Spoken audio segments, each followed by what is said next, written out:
So, did we already introduce ourselves? Should we do it again for real? Who's gonna start? Peter. Hi, I'm Peter Chan, and I'm the lead artist. You drew that painting right there, right? Yes, I did, yes. Okay. I'm Larry Ahern, lead animator. You killed that bird. And I think that was a Leela scene. Oh, okay. She's the animal killer. I like the mustache trees in that last shot, Peter. I'm Tim Schaefer, co-project leader of this lovely game. And I am Dave Grossman, other project leader and designer and writer along with Tim of this lovely game. That should have been our titles, co and other. Co and other, yeah. Clint Bajakian, one of the composers. Peter McConnell, one of the composers. Nice. The game has begun, you guys. Okay, so we saw the lovely, what's the name of that classical music that plays during the opening voice? Rossini, William Tell Overture. It's the quiet part of the William Tell Overture. There's two classical pieces that mean morning in cartoons. Yes, there's that one, and then there's... And the other one is... That's from... Where is that from? I don't remember. It might be Peer Gynt or something like that. That's a good guess. It's not another place in the Rossini, is it? No, I think it's Peer Gynt. I think... But for that opening scene with the music, we actually got the score and sequenced the ink into the MIDI sequencer.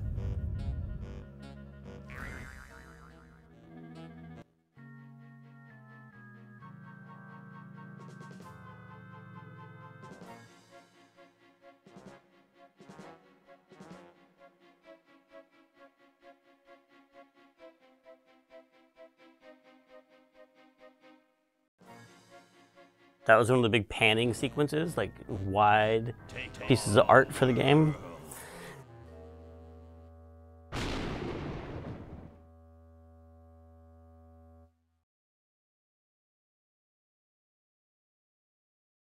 Oh, the room shot? It was a double room?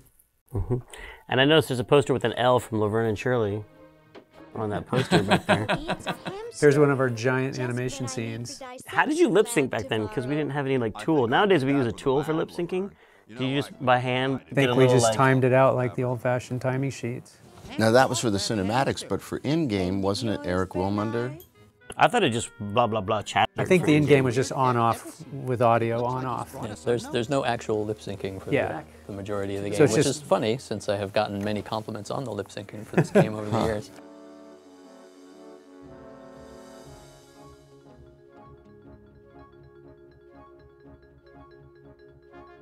Because, you know, it loops around and every percentage of the time it's on, right?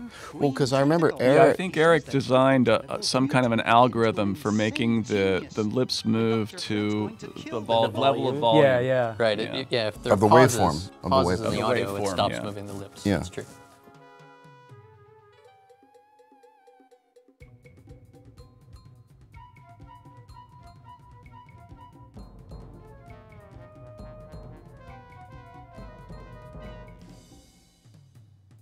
I thought I was free of Dr. Fred and those crazy Edisons forever.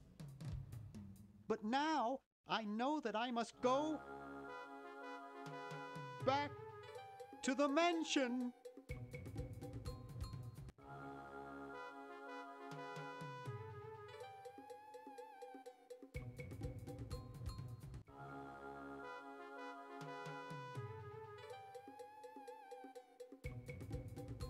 Now these credits were done by Kyle Balda.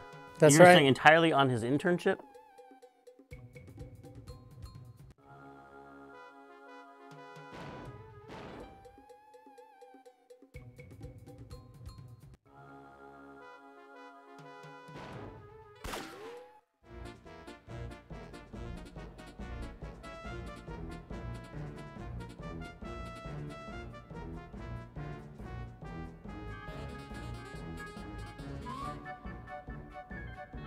Yep. So wait, did we not pay for these credits? Or did we pay for them? He got paid, right? I think so, yeah. He took time. This is Peter, the other Peter. We took time out of CalArts. He came and spent some time with us, and we gave him this intro as an internship, and he did a fabulous job. Seems like a funny thing to do. Like, hey, you're an intern. You've never done this before. Do you want to do the entire animated intro? The most. But I remember when he did, you know, when he finished something, he shared it with us. We were all blown away by it. Yeah.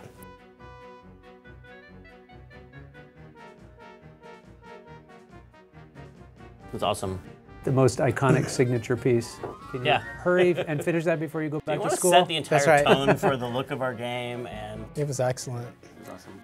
I would later learn that this was the perfect piece to have Kyle work on because he was colorblind, as it turns out. I didn't know that. I saw him I working didn't- on I something didn't else even and he know had other people picking his colors for him. Oh, interesting.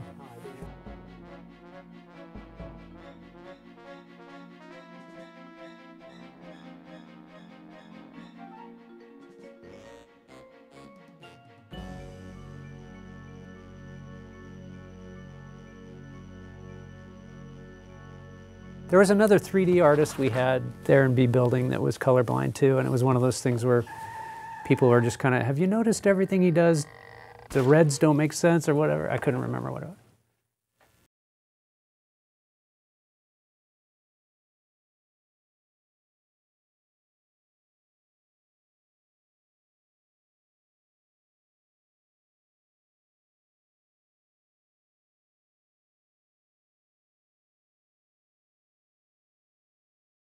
Oh, the cow. I always get really happy watching these credits. I like the stretchy cow neck.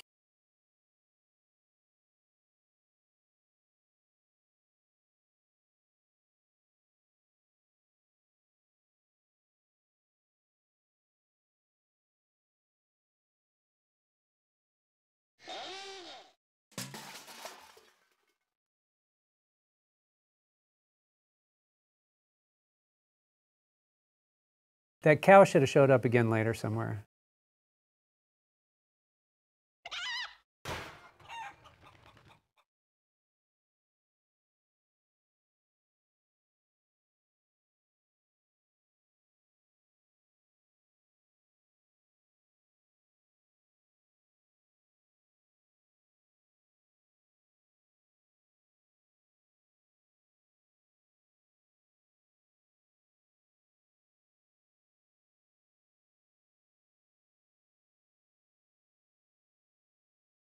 Yeah. Missed opportunity.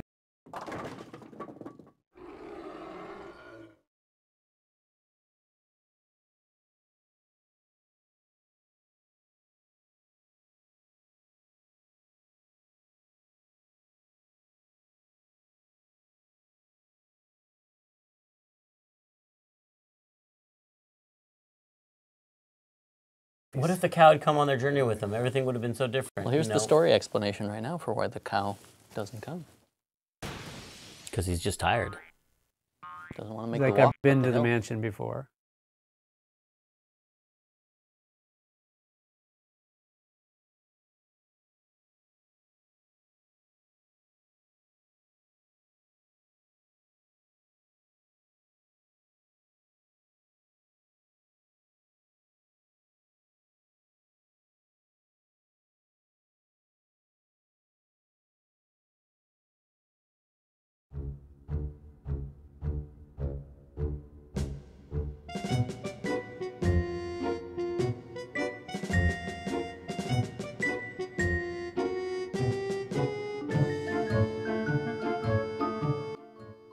Now, this is the first fight I had with Peter McConnell. Do you remember this, Peter? Yes, I was gonna.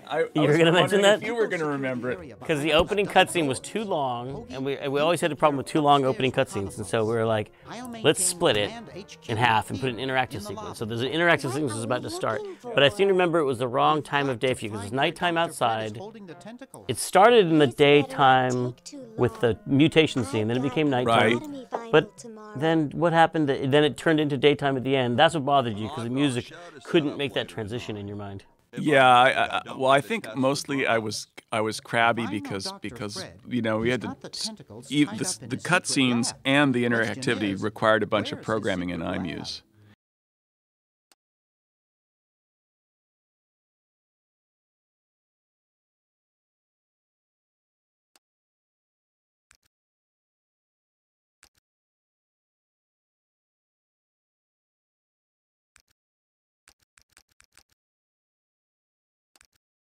and I'd finished it one way, and then you changed it to another. And so I think I came up with some sort of artistic argument that had to do with daylight like that.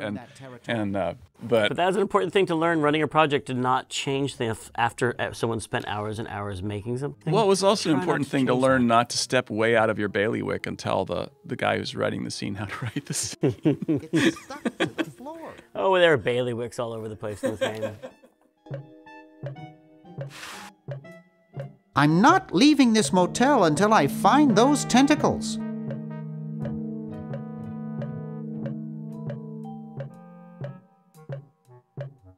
Hoagie's got that part of the house. Hoagie's got that part of the house.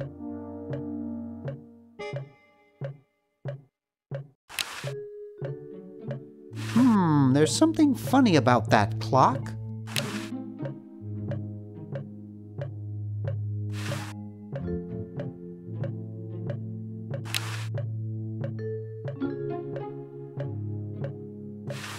Aha! A secret passage. This is all too easy.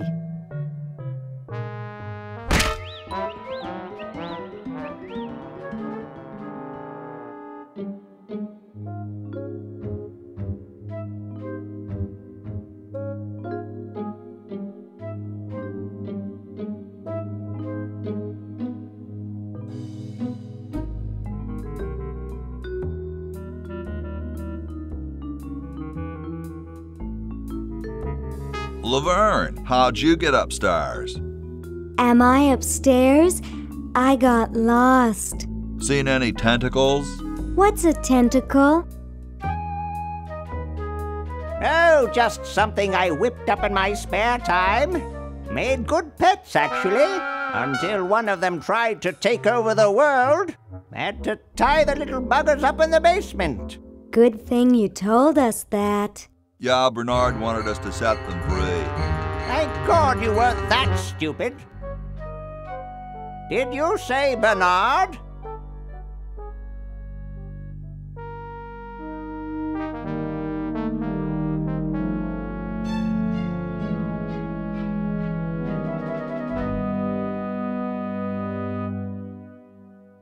Okay, you're free to go. Thanks, Bernard. Yes, thank you, naive human. Now I can finish taking over the world. Wait! Oh, yeah. Now I remember. He's incredibly evil, isn't he? I'll try to talk him out of it. Well, what possible harm could one insane mutant tentacle do?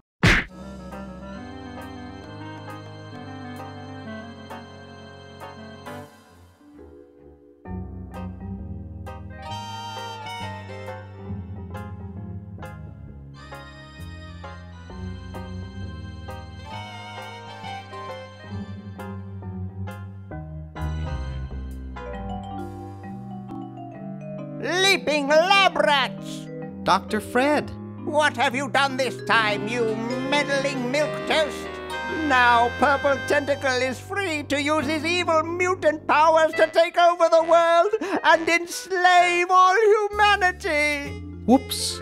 Our only hope now is to turn off my sludge-o-magic machine and prevent the toxic mutagen from entering the river!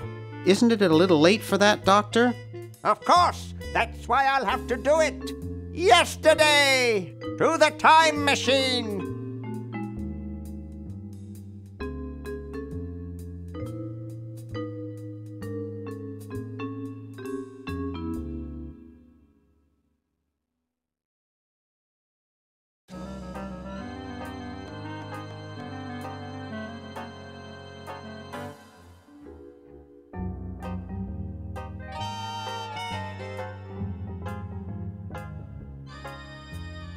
This is all your fault, Bernard.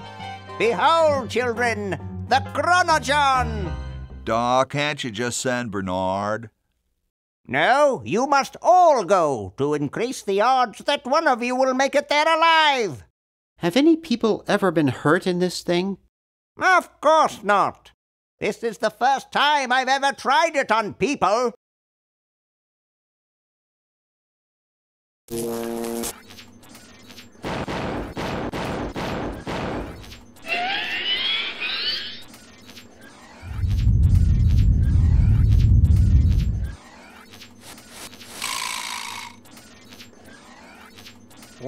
I'll be.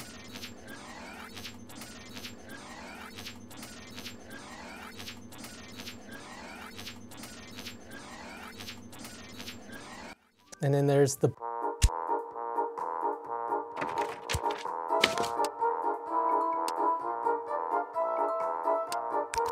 $1 million. The number to call is 1-800-STAR-WARS. Don't miss this amazing once-in-a-lifetime opportunity.